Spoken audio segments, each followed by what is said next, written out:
Indeed. Go ahead. Thank you. Good afternoon. Bonjour. My name is Andrew Swift, and I am from the Communications Branch at Justice Canada.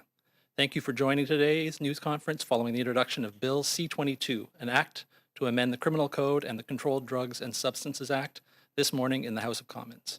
Merci d'assister à la conférence de presse tenue aujourd'hui à la suite du dépôt du projet de loi C-22, loi modifiant le Code criminel et la loi réglementant certaines drogues et autres substances, ce matin à la Chambre des communes. I have with me today in the room the Honourable David Lametti, Minister of Justice and Attorney General of Canada, and by video, the Honourable Bardish Chagger, Minister of Diversity and Inclusion in Youth, the Honourable Ahmed Hussen, Minister of Families, Children and Social Development, and the Honourable Bill Blair, Minister of Public Safety and Emergency Preparedness. Each minister will make some opening remarks, and they will then take some questions, first over the phone lines and then in the room. Chaque ministre fera quelques remarques, puis nous allons prendre des questions par téléphone et ici dans la salle.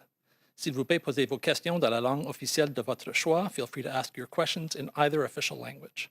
I will now turn it over to Minister Lametti to begin. Thank you, Andrew. Bonjour, hello. Thank you for being here. I would like to begin by acknowledging that I am speaking to you from the traditional territory of the Algonquin people. C'est une journée importante pour la justice canadienne, pour la sécurité publique et pour les bonnes politiques. I would like to thank my ministerial colleagues who have joined me here today, Minister Chagger, Minister Hussen, and Minister Blair. I also want to acknowledge the virtual presence of several of our caucus colleagues. Nathaniel Erskine-Smith, to whom we owe a debt of gratitude for his private member's bill. Greg Fergus, who is chair of the Parliamentary Black Caucus. A particular thank you to Greg. I want to say to the Parliamentary Black Caucus that you played an important role in the development of this bill. Jaime Batiste, who is chair of our Indigenous Caucus. Gary Ananda Sangri, the Parliamentary Secretary to the Minister of Crown Indigenous Relations. And Marcy Ian, the Member of Parliament for Toronto Centre. Thanks to all of you for being here with us virtually. We are all here this afternoon to tell Canadians that we are turning the page on a failed conservative criminal justice policy. It was an approach that did not make our communities safer. It did not deter criminals. It did not make the justice system more effective or more fair. Its singular accomplishment has been to incarcerate too many Indigenous people, too many Black people, and too many marginalized Canadians. Facts are hard to argue with, and when it comes to conservative justice policy, the facts speak loud and clear. It simply did not work. On ne peut pas argumenter avec les faits en ce qui concerne les politiques des conservateurs. Les faits sont clairs. C'est une approche qui ne protège pas les communautés, qui ne décourage pas le crime et qui ne rend pas notre système de justice plus efficace ou plus juste.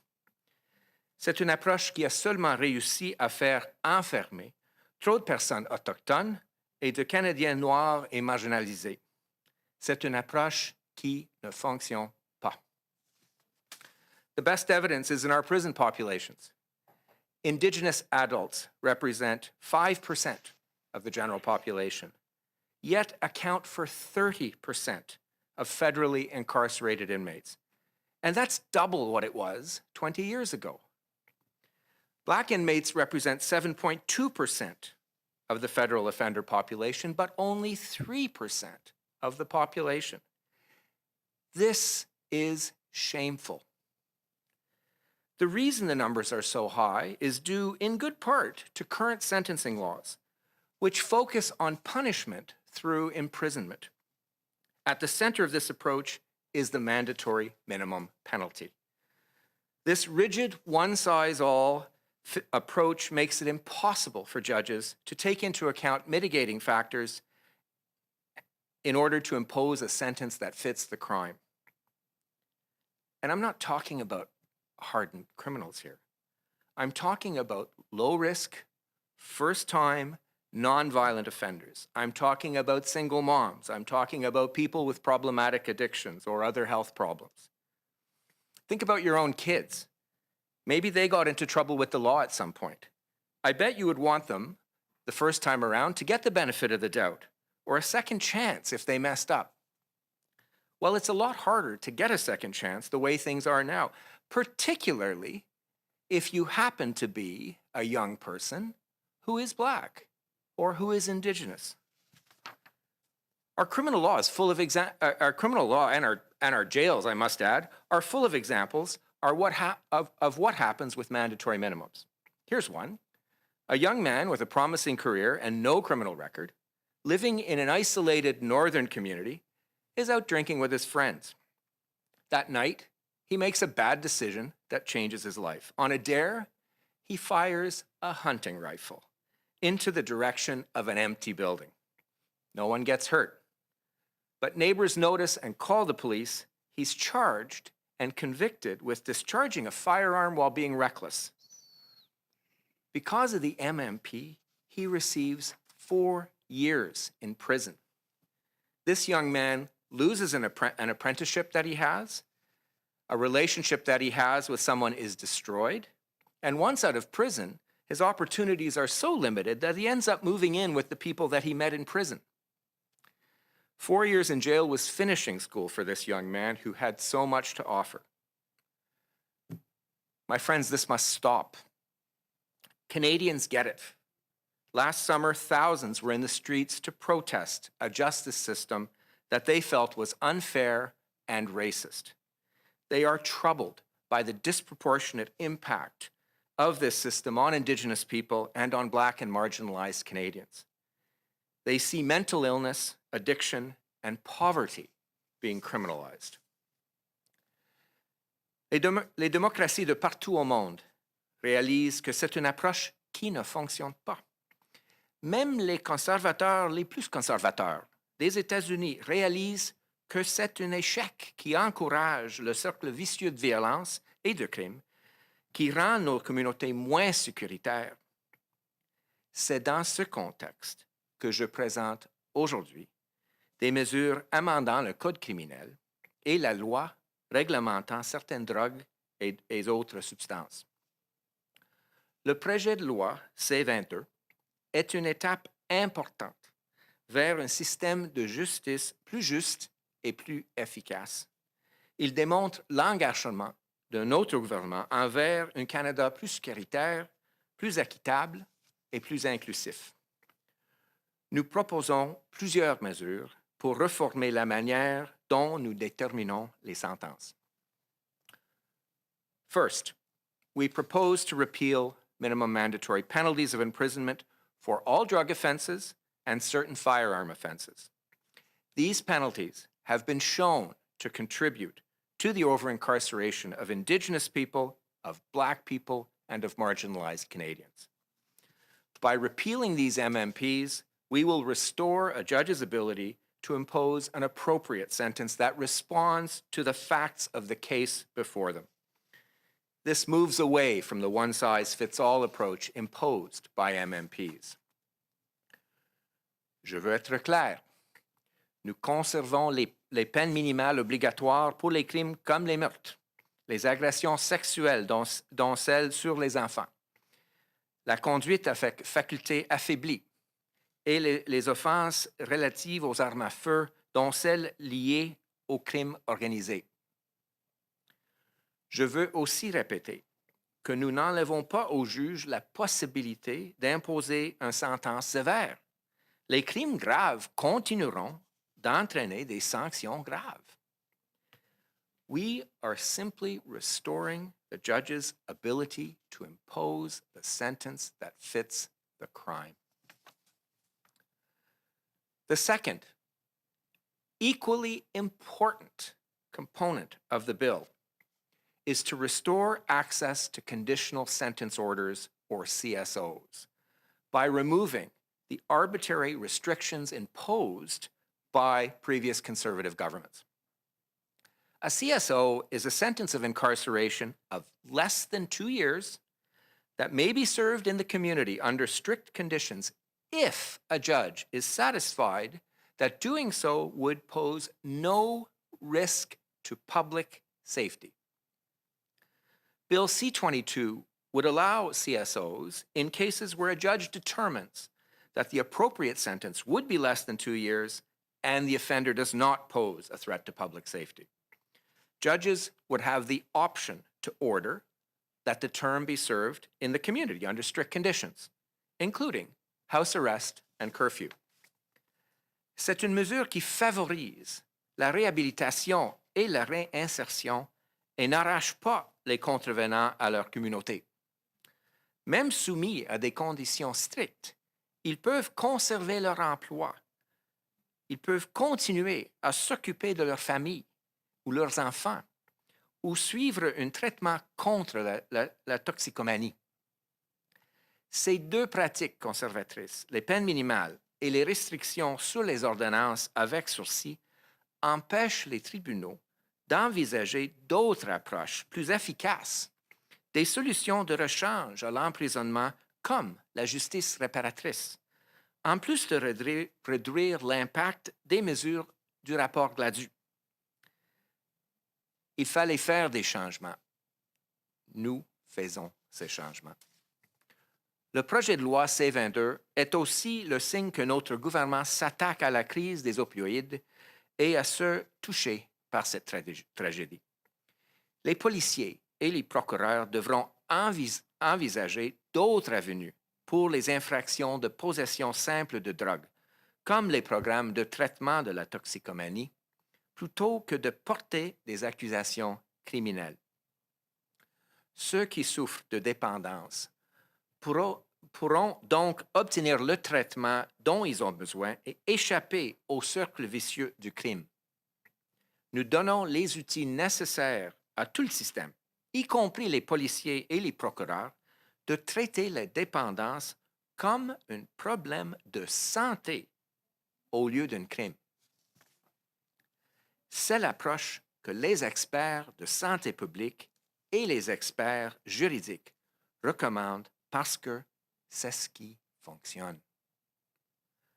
We all know that the criminal justice system is a terrible social service agency. Appropriate diversion for nonviolent offenders is critical to reducing the overrepresentation of marginalized populations in the criminal justice system, including those who have mental health or substance issues. And we will look at more ways to make diversion work for nonviolent offenders. Again, these offenders pose no risk to society and have other challenges that are better faced in other spheres. Même si primordial, une réforme de droit ne suffit pas. Nous sommes conscients que pour qu'elle fonctionne, nous avons besoin d'investir dans les services qui soutiennent ceux qui en ont besoin. In the fall economic statement, we announced $50 million to support the implementation of Gladue principles in the justice system and funding that would support the expansion of impact of race and culture assessments across Canada. These assessments allow sentencing judges to consider the disadvantages and systemic racism that might have contributed to racialized Canadians' interactions with the criminal justice system. We also announced that almost $29 million was available to support Community Justice Centre pilot projects in British Columbia, in Manitoba, and in Ontario, as well as consultations to expand community justice centres across the country. These are but a few of the many ongoing projects and funds that we have developed to address systemic racism in our justice system and to support community organizations that work with Black, Indigenous, and marginalized communities. For example, the Youth Justice Fund provides funding that programs targeted youth involved in the justice system or those that work with these youth, with a particular focus on projects that focus on systemic racism. More recently, I approved $2.5 million over 5 years to Ryerson University, who in partnership with Indigenous court workers will pilot innovative community-based hub models in 5 Canadian jurisdictions to support Indigenous youth in the child welfare system and who are at higher risk of entering the youth criminal justice system. And we will continue addressing the social determinants of crime. Every step we take to improve access to housing, mental health care, addictions treatment, and youth employment is a step towards a safer society for all Canadians. Notre réforme du système de justice pénale est non seulement audacieuse, elle est nécessaire. Elle est essentielle pour combattre le racisme systémique et la discrimination dans notre système de justice. Nous nous éloignons des politiques ratées des conservateurs qui ont échoué à nous protéger.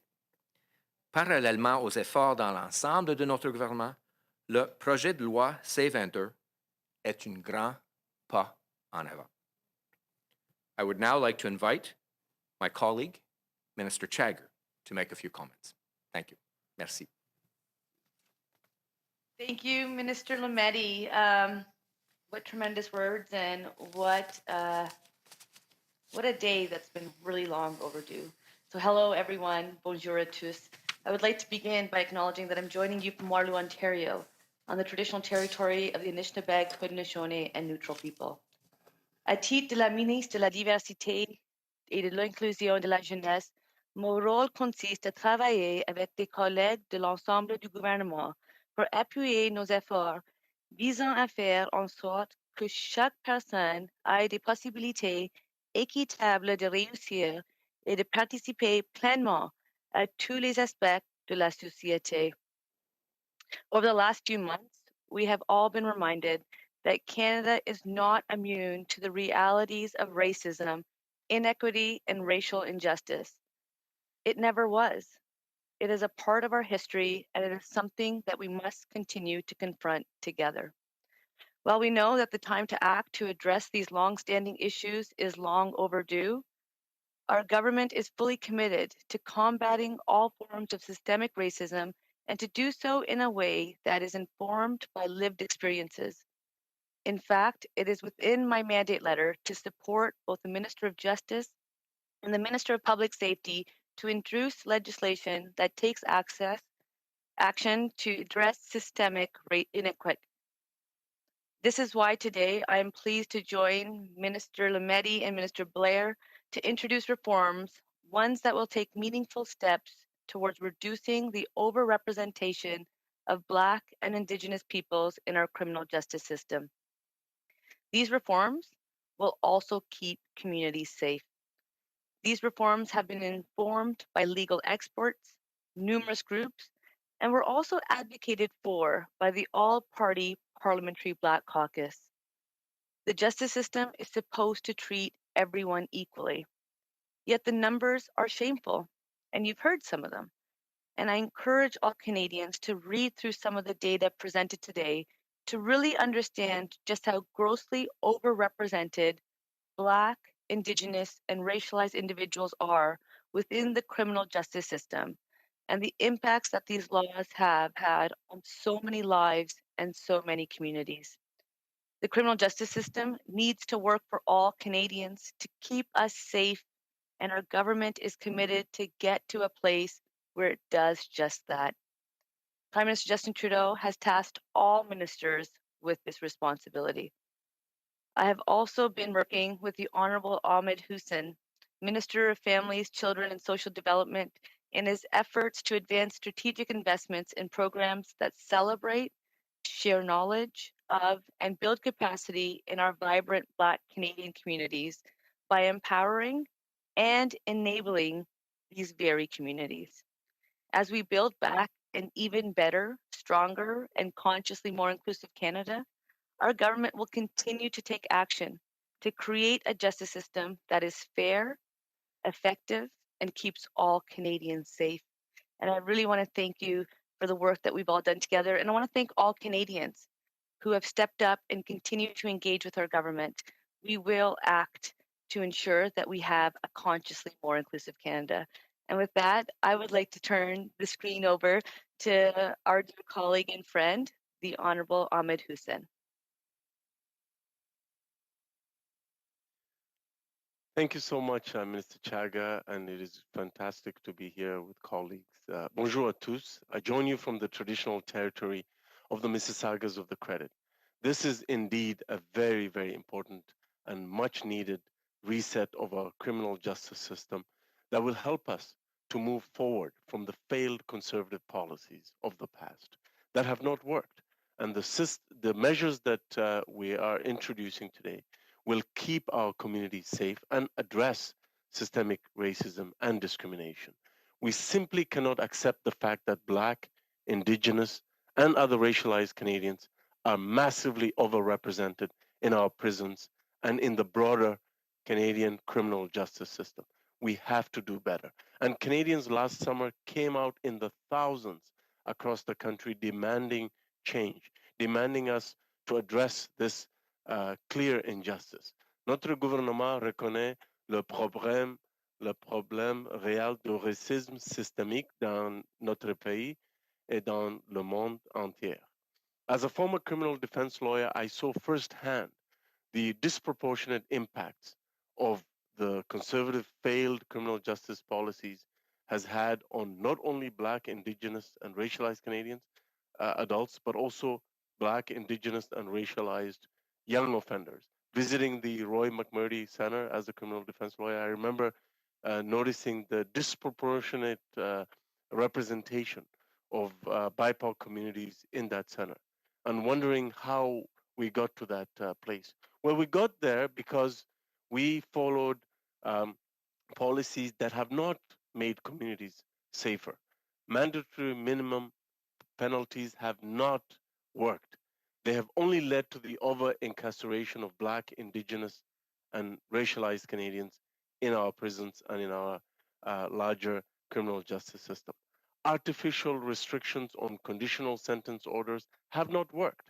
What they have done is prevented nonviolent offenders to be able to have a chance at serving sentences in their communities, being connected to their families and relatives, being connected to their workplaces, and being able to maintain a roof over their heads and access educational opportunities. Community sentence orders have worked, and it was wrong for the previous government to remove them from a number of uh, offenses. This proposal presented by my colleague will allow more rehabilitation and reintegration of individuals who are not a threat to the Canadian public. I repeat that. We are not compromising on community safety. In fact, we are enhancing community safety by ensuring that that there are more opportunities for individuals to not only be rehabilitated in our communities, but to be reintegrated in our society so that they're able to resume their life and have an exit, a real exit from the criminal justice system. Ladies and gentlemen, community justice centers work. They've been proven to work. We're following the evidence here. We have also seen that further supports and investments to organizations that serve Black, Indigenous, and racialized Canadians work. And we know that the criminal justice system is a very poor substitute for a social service organization. We need to be not only tough on crime, but tough on the causes of crime, which is what this bill is about. We know that laws that target Black, Indigenous, and racialized communities do not keep Canadians safe. So, what we're talking about today is about making our justice system fairer and more effective. It's also about addressing systemic discrimination in the Canadian criminal justice system. But, ladies and gentlemen, make no mistake, this bill will also keep our community safe. Merci beaucoup, tout le monde. Merci, Minister Hussen. I will now ask Minister Blair to say a few words. Minister Blair, over to you. Well, thank you very much. And I am very sincerely honored to be here today to join Minister Hussen, Minister Chagger, and particularly offer my sincere gratitude and admiration to our Attorney General, Minister Lametti, for taking bold and appropriate action to address, I think, something that as a whole government, as a country, we are committed to do. We've acknowledged and recognized that our criminal justice system has strong elements of systemic and structural racism. And that perhaps is the greatest challenge facing us as Canadians to create a more fair and diverse, supportive society. And so the measures brought forward today begin, I think, with an important acknowledgement that many of the provisions being addressed in the Attorney General's legislation today have had a disproportionate impact on racialized and Indigenous people in this country. And as tragic as that can be, it also creates an unsafe situation in this country for if a young person growing up in any part of our country believes that the criminal justice system will not be just for them. Then they become alienated from society and from their community. They may be compelled to make bad choices. It can result in tragic outcomes. And those young people who are so important to the future of this country fail to reach their full potential as Canadian citizens, and quite often can end up in a criminal justice system that treats them unfairly and produces inappropriate, unacceptable outcomes.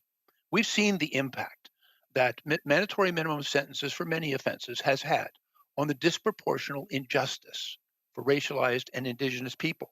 These measures have not made us safer. And in fact, I will tell you from perspective, and I'm not a criminal lawyer. I spent most of my adult life as a police officer and a police chief in the city of Toronto. And I can tell you the impact of the inappropriate sentencing for many of these young people has resulted in true injustice. And again, from experience, Minister Lametti referred to a young person who may get caught up in a set of circumstances that if a judge was allowed to take into consideration all of the evidence and all of the circumstances of that offense and that offender, they would be able to apply an appropriate criminal justice response, either in sentencing, which may involve incarceration, but has such a large range of interventions available to it under other circumstances. And so I strongly support the measures that are being introduced today because they will help us create fairness and justice for all of our citizens. And I think it's important to acknowledge because although some people like to talk tough on crime, let us instead be smart on crime. And we know that we recognize that incarceration can sometimes be necessary for certain serious offenders and for certain serious offenses. Sometimes individuals are simply so dangerous that society must be protected from them. And that is why we introduced just earlier this week in our firearms bill measures to increase the maximum penalties for certain serious gun crimes and to retain certain sentencing provisions for serious violent offenses involving firearms. Those are measures to ensure that we deal appropriately in the interest of public safety with sentencing that is appropriate.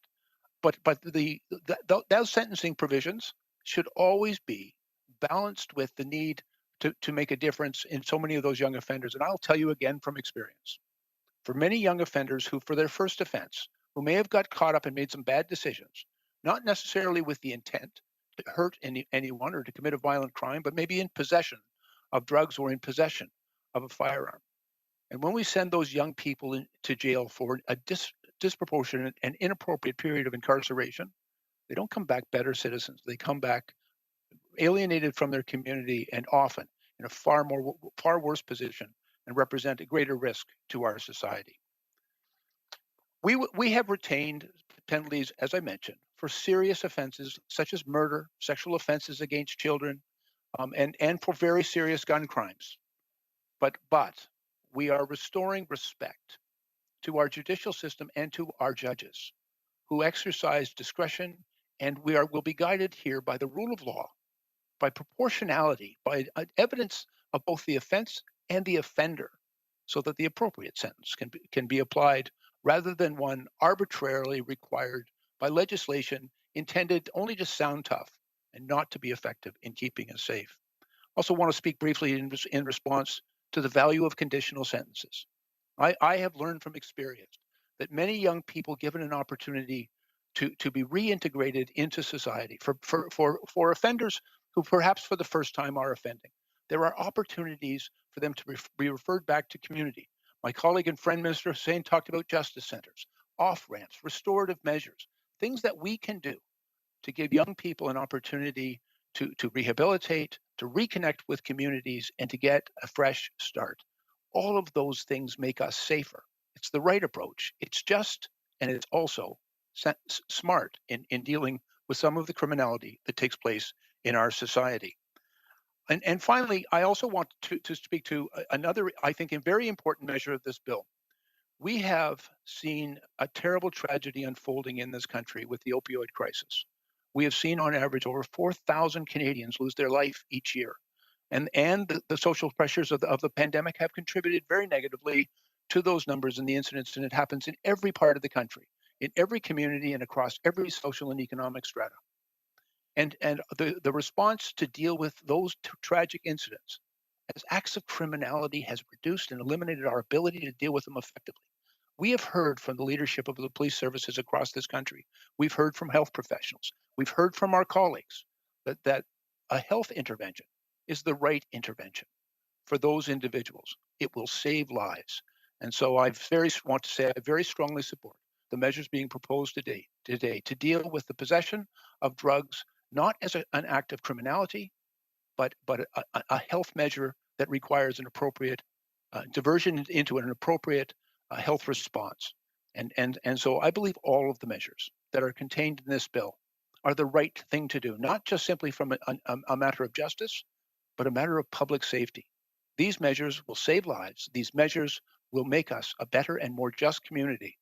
And it's something I think all Canadians can be proud of, that we are doing the work necessary to begin to eliminate the systemic and structural racism that exists in our society and throughout the criminal justice system, so that every Canadian of every race, of every community right across this country can know that the criminal justice system will be just for them and that they will be treated with dignity and respect and fairness. Thank you very much. I'll put it back to you, David.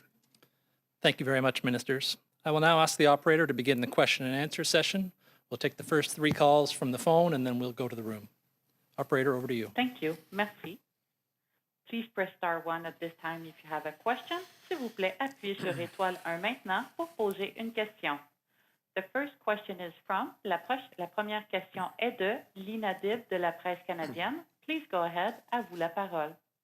Oui, bonjour. Ma question est à vous, M. Lametti. Je m'excuse, je vais faire ça bref et rapide, j'espère, parce que ce n'est pas sur votre sujet, mais sur l'aide médicale à mourir. Alors, je voudrais savoir les amendements qui ont été envoyés par le Sénat.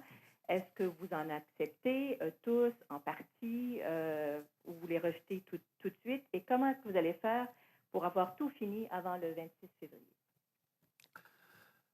Merci, Madame Dib, pour la question. Évidemment, j'aimerais d'abord remercier le Sénat pour leur travail. C'était un travail profond et je dirais, fait avec beaucoup d'attention, beaucoup de caution, mais aussi avec beaucoup d'empathie. Donc, nous avons reçu les amendements proposés et nous sommes en train actuellement de les analyser et regarder. Et j'espère être en mesure de vous donner une réponse plus claire dans les prochains jours.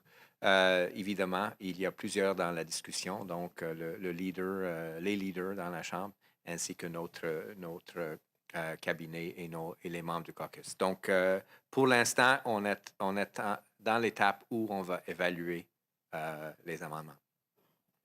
Et M. Lametti, vous parlez des prochains jours, mais il en reste exactement 6 avant le 26 février, 6 jours où vous siégez, en incluant demain, un vendredi. Donc, est-ce que vous vous préparez? Est-ce que vous seriez prêt à retourner devant la juge pour demander pour une 4e fois un report? Évidemment, je suis très conscient des délais et la date limite donnée par la Cour supérieure. Comme d'habitude, je vais remuer ciel et terre pour qu'on arrive à la date limite avec une conclusion. First of all, I'd like to thank the Senate for their very thorough and thoughtful work on the MAID bill. We have received their amendments, and we are still in the stage where we are evaluating those amendments. Obviously, there are a number of important actors in this, including my colleagues around the cabinet table and the caucus table, as well as the government house leaders. And so we hope to be able to come back to you with a response in in fairly short order. I'm aware of the deadlines that are upcoming, and as always, I will leave no stone unturned in order to get to the date with the final conclusion.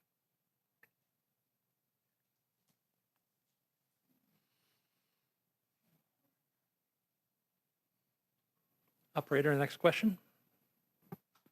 Thank you. Merci.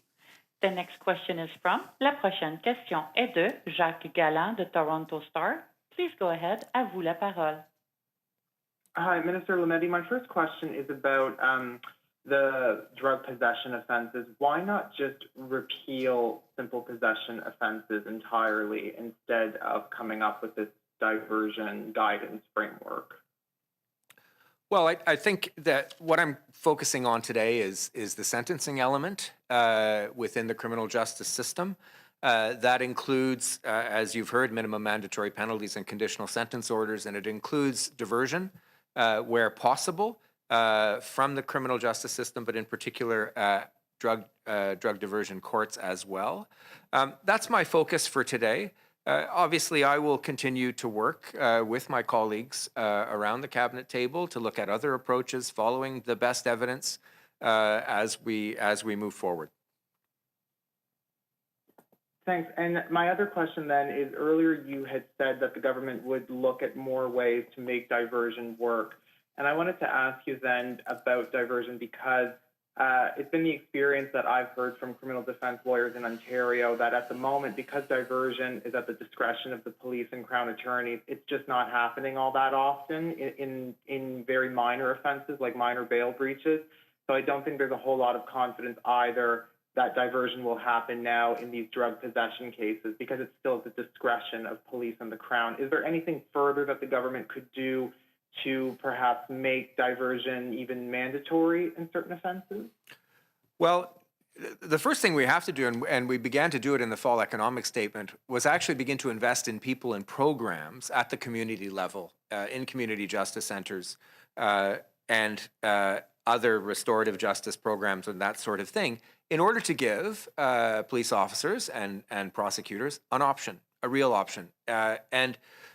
That's stage one. We've begun that. You've heard a number of my colleagues, Minister Blair and Minister Hussen in particular, talk about the reality of those options and the efficacy of those options. So we're going to invest in people. We'll continue to monitor the system, but ultimately we would like police officers and we would like prosecutors to exercise discretion through diversion, where, for example, it is an addiction problem, a health problem, as opposed to a criminal justice problem, and therefore we can get society to a better place. Again, let me underscore that these are not offenders that we're worried about. They're not a menace to society. They're not putting society in danger. These are people with health problems. These are single mothers. These are young people who perhaps have made a couple of mistakes. These are the kinds of people we want to divert into positive programming in order to address the real challenges that they have, and in which a criminal justice response, specifically incarceration, is the wrong response. Operator, we'll take another question from the phone. Thank you. Merci. The next question is from, la prochaine question est de Justin Ling from Freelance. Please go ahead. À vous la parole. Good afternoon. Thanks for this. I'm going to follow up on one of Jacques' questions again. You're underlining how useless or maybe counterproductive criminal justice can be for handling drug addiction and even drug possession charges. So again, why did you make the decision to create this new diversion regime, to bake in these new this option for police to just issue a warning? Why not just repeal the simple possession charge from the criminal code, as many public health officials across the country are asking you to do? Again, I thank you for the question. Look, this is an important step that we're taking today. I think that is undeniable, that we are trying to make society safer, that we're trying to make society better. We're trying to make the criminal justice system more fair, more equitable, more just, and one that doesn't over-incarcerate Black Canadians, doesn't over-incarcerate Indigenous Canadians. So I agree with you that there might be other measures that we can take across the whole of government, working with other colleagues around the table and other experts around the table in other areas of expertise. And I can assure you that such discussions are happening. But this is within my mandate. This is a positive step that I can take now in order to move this dossier forward, in order to make Canada a safer and more just place. Is there a follow-up, Mr. Lim? Yeah, there is. So on mandatory minimums, obviously you've repealed somewhere between, I think, 12 and 20 MMPs in the criminal code and CDSA. There are dozens, at the very least, of other MMPs that have been declared unconstitutional, mostly by the lower courts and the courts of appeal. I'm wondering why you didn't opt to remove those as well. Many of those mandatory minimums are, null and void in some of the provinces, but not in others. Do you not think there would be some utility in having the government recognize that instead of, leaving them on the books and kind of sowing confusion as to where the law actually applies? Thank you for that. That's a good question. Obviously, we're watching those cases very carefully. One of the truly negative outcomes of minimum mandatory penalties is the clogging up of the court system. 69%, about 50% of all the constitutional challenges in the Canadian criminal justice system are on minimum mandatory penalties. What the Conservative policy did was effectively bog down the criminal justice system such that we were putting single mothers and young people who weren't a threat to society in jail, and we were running the risk of bogging the criminal justice system down such that other cases would take so long that they would have their charges thrown out on a Jordan ruling.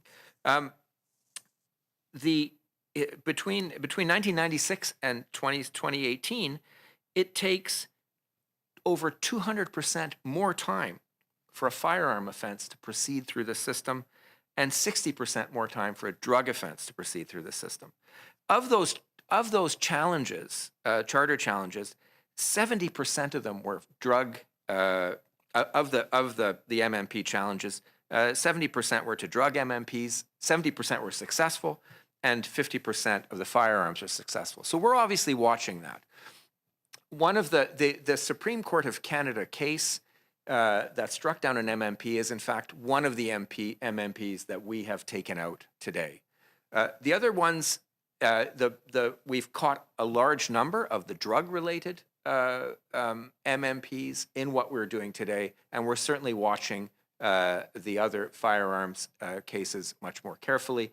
They have gone, to be perfectly honest with you, in different directions, and so we'll continue to watch the criminal justice system, and we'll continue to watch how this plays out. Thank you, Minister. We'll now take a question from the room.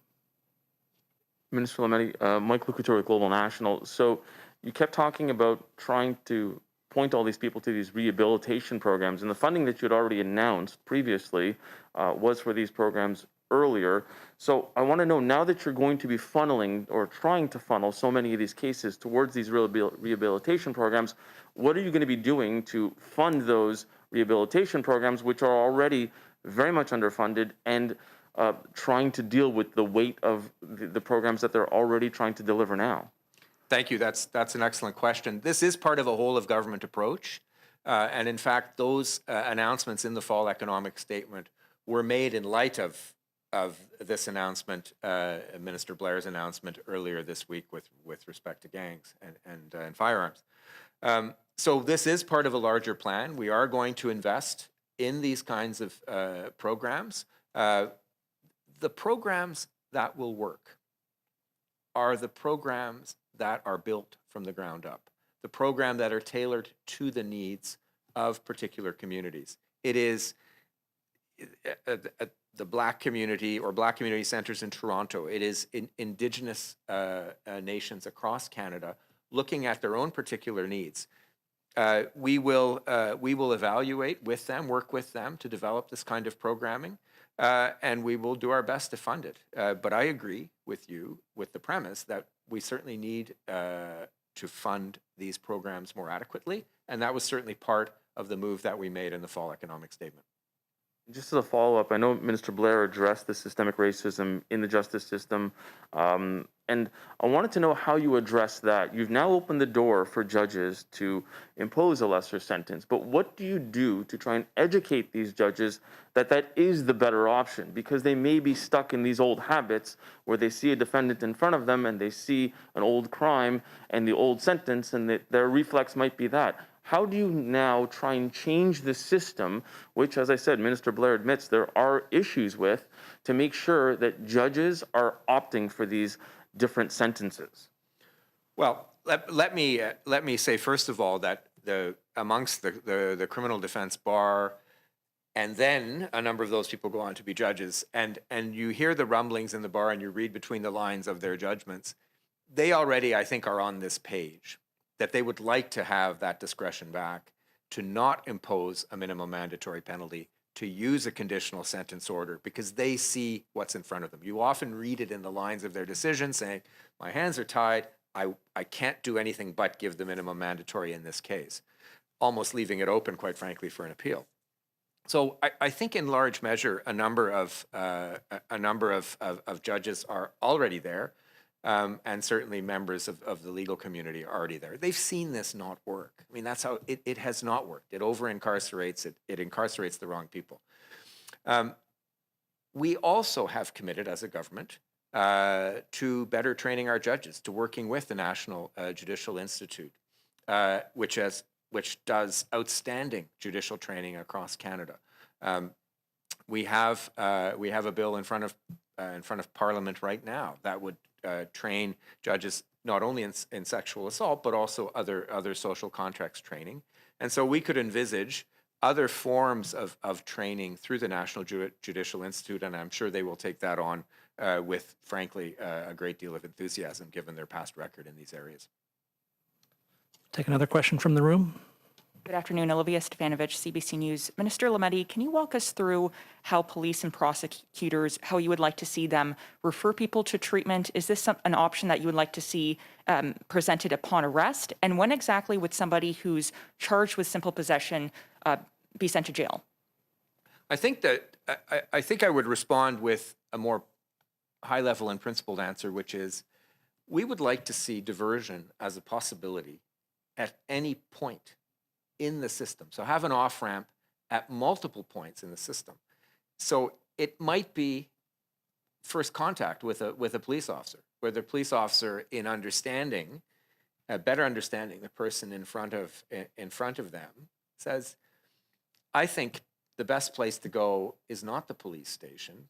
I think the best place to go is this community justice center, or perhaps to see the leadership in your Indigenous community, or some of the community groups within an Indigenous nation.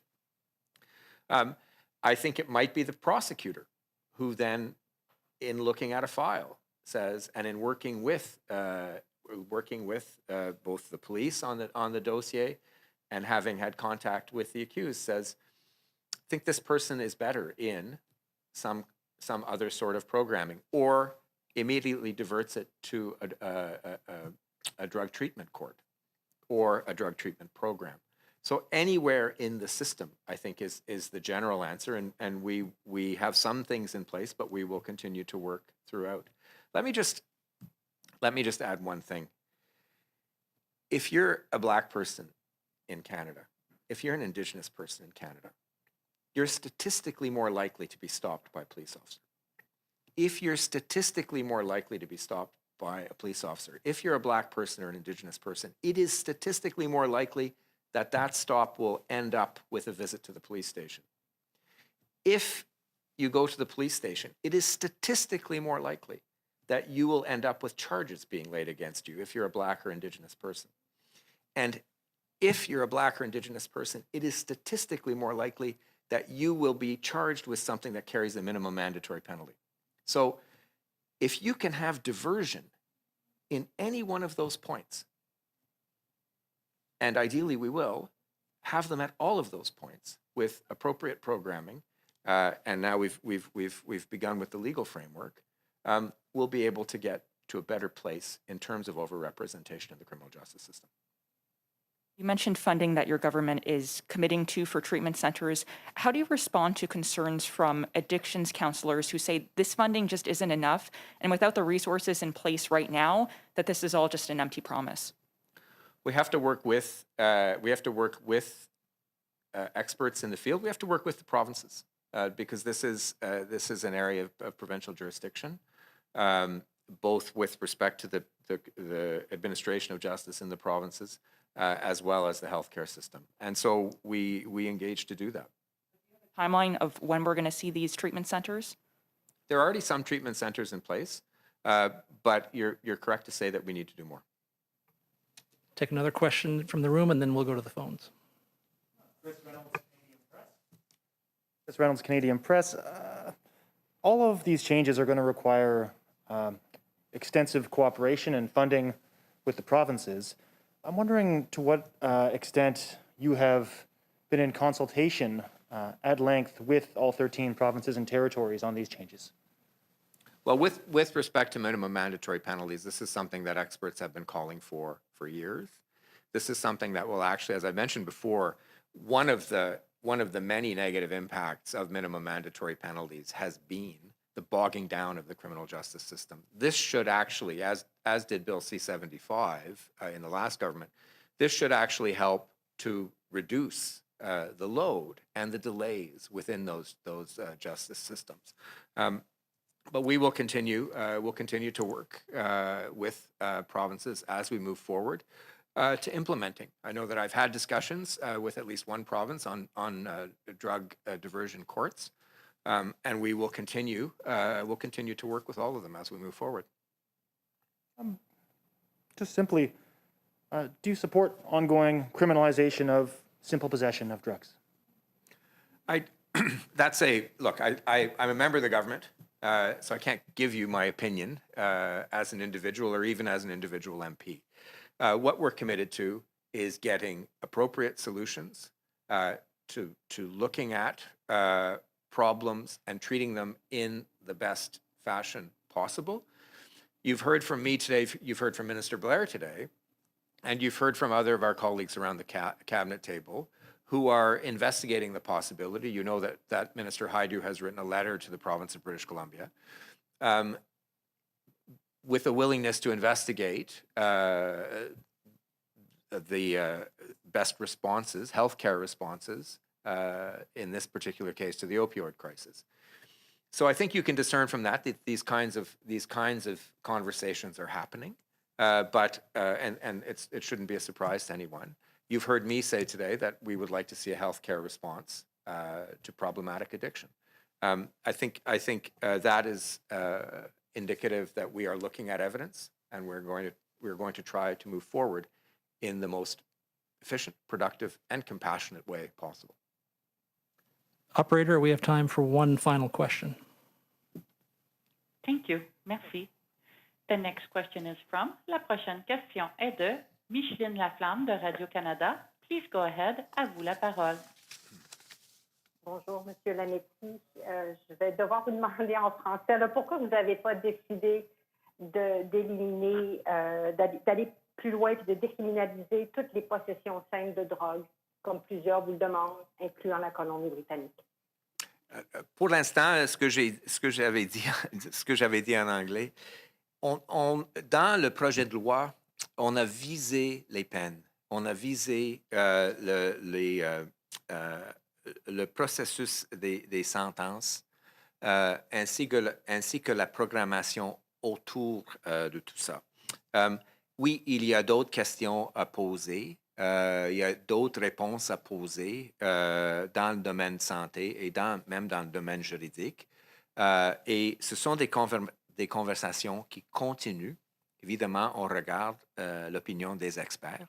Mais ce qu'on a fait aujourd'hui, c'est un pas très important pour rendre plus sécuritaire nos communautés, pour rendre plus juste et plus efficace notre système de justice, parce que c'est un problème. Il y a des délais dans le système. Il y a du racisme dans la façon dont les peines minimales fonctionnent.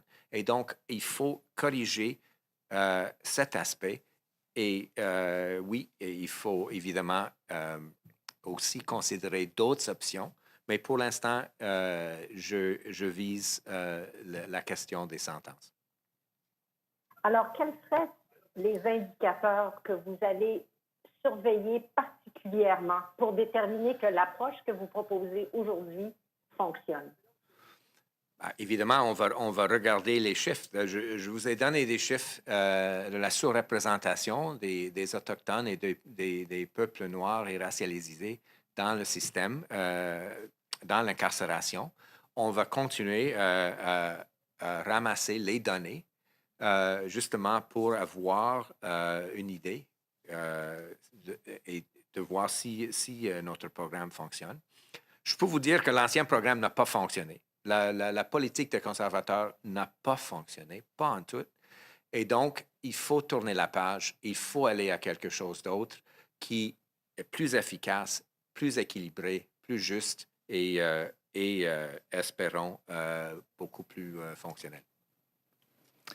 That is all the time we have for today. Merci encore d'avoir participé aujourd'hui. A reminder, if you have any follow-up questions, please contact Justice Canada Media Relations at media@justice.gc.ca. Merci. Merci, Andrew. Merci, collègues. Thank you, colleagues.